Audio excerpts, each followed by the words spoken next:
Okay, so today we are going to be talking about all the books that I read in the month of March. So the first book that I finished this month was And Then There Were None. I did do a dedicated 12-hour readathon video where I read this book, and I will put it over there. I also read the 7th Harry Potter book, which I did start the month previous and then just read the second half this month, but those were the first two books that I finished. Harry Potter is over on that shelf and I just don't want to get it down. Harry Potter Book 7, I have a dedicated review for. Link it in the corner. It was amazing and I loved it. It was really sad to finally be done with the series, and I have been convincing myself almost daily not to just immediately start rereading the series all over again because I miss it and I want to keep reading it, but I'm not going to do that yet. I do still have more Harry Potter videos planned though, so I'll get to revisit the series by rereading scenes and stuff, but each of them are going to be a lot of work again, so they'll be spaced out because that Snape one took a lot out of me. But And Then There Were None was the first book that I completed in its entirety this month. And this is my first Agatha Christie book. I have heard that it's also one of her best books, so maybe not the best place to start, but I'm so excited to start exploring her work and seeing what other books of hers that I love. It's about these people that are all taken to an island under different pretenses, and essentially they're there to be picked off one by one. And it's all wrapping around this nursery rhyme, this very morbid nursery rhyme about soldier boys being killed off or dying one by one, and these people are dying to match the rhyme. And so you kind of know how the next murder is going to happen, but you don't know who, and you don't know exactly how it's going to look. And that whole the device she used ended up making it so interesting to read. This could have been an easy book to be boring because it all takes place in one spot, and there's just the way it was written, it could have been boring, but the device that she used made it so filled with suspense that I loved reading it. I was on the edge of my seat the entire time, and I'm just excited to read more of her work. Next thing I finished was a poetry collection, and it was Red Velvet. So I have not read much poetry in my life, and I've been trying to see if I can get into it, and this was one of my first introductions into it. So I don't know how to talk about this because I don't know what I'm talking about in regards to poetry. I did not enjoy this.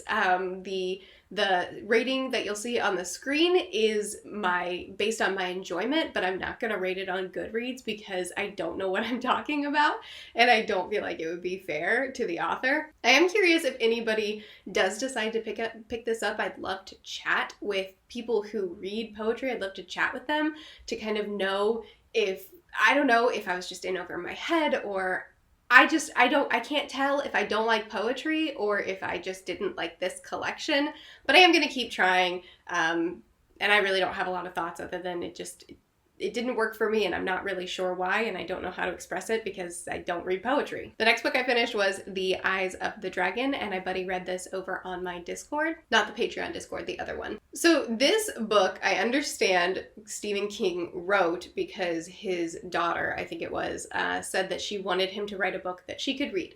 That's really sweet. But it was still published, and the rest of the world read it, and people's reactions to this book inspired him to then write Misery, because their reactions about wanting him to write what they wanted to write instead of what he did write were so intense, which makes me feel bad for the guy, because if it inspired him to write Misery, then he must have gotten some really over-the-top messages. And as someone online with nowhere near the platform that King has, I can at least halfway understand what kind of messages he must have gotten. That said, I did not enjoy this book. Not just because, it's not marketed as a children's book. It does read. I can see it as a children's book, and I can see a young kid enjoying this a lot.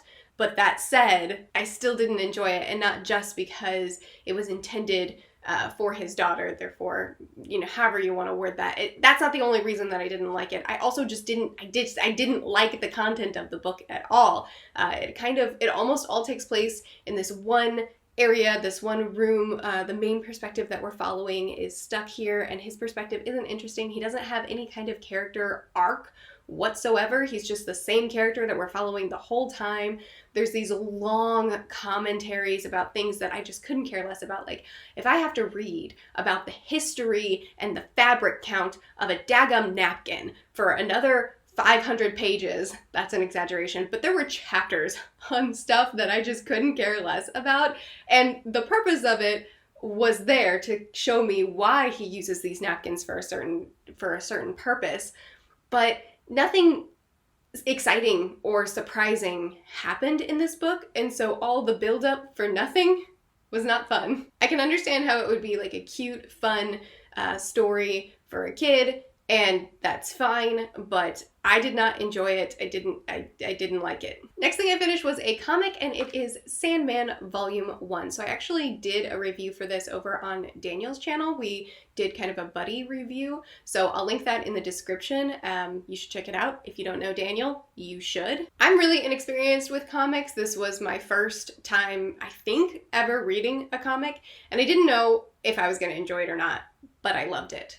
It did take me a little bit to get into it, so I'd love to go back and reread the beginning again, because I have read some manga, but the panels in this comic were a lot less cohesive than manga, so it took me a little bit to get used to this formatting, but I ended up loving it. We're following this character Dream. He's been captured, and his items have been dispersed, and he is now free, and he's trying to track down his items. So it's a very specific plot, but it's not as cohesive as you might think, but in a really satisfying way. Sometimes the stuff that he did to get his items back were kind of like fun and silly, and sometimes they were pretty dark, and I really, really enjoyed reading this a lot. We're also introduced to a character at the end of this comic that I'm really excited to learn more about. It got me very excited for the future volumes. It's surprisingly dark, and I've heard that it doesn't stay dark, but I'm very interested to see where it goes. I've actually already started volume 2, but I don't know if I'm going to finish volume 2 by the time the month is out, because I'm reading through these pretty slowly. I'm just kind of trying to savor them because the artwork is gorgeous and the story is jumbled but amazing. Next book I finished was Twice in a Blue Moon, and I did not like this. So this author duo, Christina Lauren, I tend to like their work, but I also tend to have pretty mixed feelings about their work, so I thought that was what I was going to have here, but I mostly just have negative feelings. This is a second chance romance. The first time, okay, let me tell you a little bit about it, I guess. The two people, she is a daughter of a big list celebrity person, and her identity is kind of a secret because she doesn't want to be in the spotlight, and he has family issues. And they meet on a vacation, have a whirlwind romance, and then they separate, and then they meet later in life when she's an actress and he's a writer. That's all you get. I did not like this because in the first timeline, it wasn't actually a whirlwind romance. It was kind of just like this really abrupt coming together with it didn't feel very romantic. It didn't feel like they were in love. It just kind of felt like they came together, which, okay, fine, they're kids. But then as adults, it was the same thing. I never actually felt like they were in love. They were just not communicating and making assumptions and having petty, dumb drama, and then they'd come together and then have petty, dumb drama and then come together, and I just didn't care. I just didn't care. And also, their reasons for how they treated each other just weren't good enough for me to be okay with the actions that happened. I have a really detailed review on my Goodreads, so if you want my full thoughts, they're negative and they're there. I did not like this book. Next book I finished, I've already given away, and that is The Shadow of What Was Lost. I didn't give it away because I disliked it. I've disliked other books much more than that one. I just gave it away. This is actually a book that I read mostly because my brother loves it so much, and he has been pushing me to read it for a long time, and he really hasn't steered me wrong. And this book was good. Actually, I have a dedicated review for it that explains my thoughts and feelings, I think, pretty well. So I'm gonna link it up there and down in the description. But basically, this book was executed well, and really unique and interesting magic system that the author did a great job with. I just didn't like it as much as I wanted to. It's very much a plot-focused story, which is fine, but it's a pretty slow moving plot, and when not much is happening, we don't have good characters to balance that out. And so I found myself bored pretty often and also very frustrated with the actions of the characters. Currently reading through the Wheel of Time series, and the Wheel of Time series has some of the most amazing character arcs that I've read. And so I was really frustrated with the character arcs in this book because these characters just weren't reacting or changing to anything that happened around them. The only time they reacted was when it moved the plot forward. Like the characters, apart from the plot, were nothing and like didn't move or think or anything. It was very, very plot focused. My review is spoiler free for a good portion of it, so you'll get more information there. But I think that the world is really interesting. I think that the magic is really interesting. I think that the author's writing is perfectly fine. I think that it's a good book, and I understand why it has so much hype around it. It makes sense to me, and I understand why people love it so much. I did not like the way the characters were done. The plot was interesting, but didn't really grip me.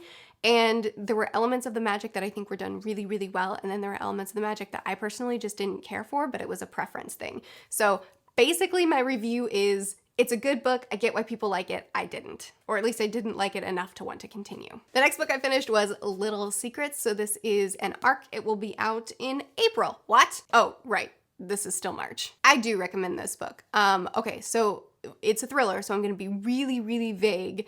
Basically, it starts out with this woman who is in a shopping center with her 3-year-old son, and her son is abducted. And the book is that scene and then life after that. And it kicks off with that, but then she finds out that her husband is cheating and she's going to do what she needs to do in order to keep what little family she has left. So overall thoughts on this novel? Phenomenal, interesting, heartbreaking beginning, really extremely boring middle, and great ending. I recommend it because I think that most domestic thrillers are pretty boring in the middle, so it kind of followed a formula that I'm familiar with and I'm comfortable with. The beginning and the end, I think, make it worth it. And if you want more information on my thoughts, check out my Goodreads review because I'm a little bit more detailed there, but a lot of people don't really want more information on their thrillers, so there you go. I recommend this book. I did call whodunit, but the execution of it was good enough that I didn't care. It was still a great, enjoyable read, and I loved reading this book, and I'm curious what other people are gonna think about it. Next book that I finished was The Lord of the Flies. So in my classics wrap-up, which again, I'll link in the corner and in the description if I still have any links left, they put a limit on you. And in my classics wrap-up, it wasn't really a wrap-up. I just ended up making it essentially a review for Lord of the Flies. So if you want my thoughts on Lord of the Flies, they're there, and I went into a lot of detail. If you want my spoiler-free thoughts for Lord of the Flies, I still don't know how I feel. I did not enjoy reading the book. I don't think that the execution was amazing, but I'm really glad I read it because it has provoked so much thought and discussion that I've really, really enjoyed. And I get why it's a classic because it does tackle some really interesting and controversial philosophy and thoughts. I did not enjoy reading it, and I don't think that the author's execution of trying to articulate these thoughts was flawless, but I am really glad that I read it, and I still think about it regularly, and I still want to keep talking about it, so it was successful. Next book I finished was Percy Jackson, and it was so fun. Oh, I have a dedicated review for this too. I'm sure I'm out of cards, just links in the description. Percy Jackson is a book that I didn't expect to enjoy this much. It was a series that I've been putting off for a long time, but you guys voted for me to read, and I'm so glad you did. So I don't read very much middle grade at all, and it did take me a little bit to get into this because I'm used to worlds. If you're going to create a new world, if you're going to give me fantasy, I'm used to hard and fast rules, strong explanations for why things are done the way they're done, good sound reasoning from the characters. You know what? I'm used to something very different from what this is. This is a charming, fun, whimsical ride. And it took me a little bit to switch my brain into that. But once I did, I was able to just let the story sweep me away, and I ended up loving it. Definitely my favorite parts about this book so far are Percy, because he's a great character to follow, and it's really easy to have a flat protagonist, and Percy isn't that. And just the whole concept, I don't really know much about Greek mythology, so this is a pretty new thing for me to be exploring, and it's a really interesting thing to be exploring. I'm pretty excited for where the series is going to take me. The way this ended, I'm gonna jump into book 2 right away at the beginning of April, and I'm excited. I'm excited to go through this series. I think I'm gonna have a lot of fun with it, and I think it's good for me to become a little bit more acquainted with middle grade, because I'm such an analytical reader that turning that off and just enjoying a story is hard, but I think it's good for me to do every now and then, and I just had a great time with it, and I'm happy I read it. The next book that I finished is actually technically a screenplay, and it's The Cursed Child. That was fun. I have a review. I hated it. I hated it. It's filled with plot holes. It's filled with characters that have done nothing but digress as humans. It's full of inconsistencies in the original story. I know J.K. Rowling didn't write it, but she did help conceptualize it. She did put her stamp of approval on it. She did call it canon. And honestly, I don't understand. But if you want to know more thoughts, hop over there. I'm done talking about it. Next book that I finished is Wheel of Time, book 11. I have a review for it. There's no way I have cards left. It's in the description. I'm officially through the slog. I loved reading book 11. It was really, really fun, and the progression of the characters and their relationships were so satisfying to read. I'm surprisingly very deeply sad that I'm done with Jordan's work. I've already started book 12. I'm not very deep into it, but even though Sanderson's writing style is really similar to Jordan's writing style, I hurt that I'm done. It feels like an end of an era.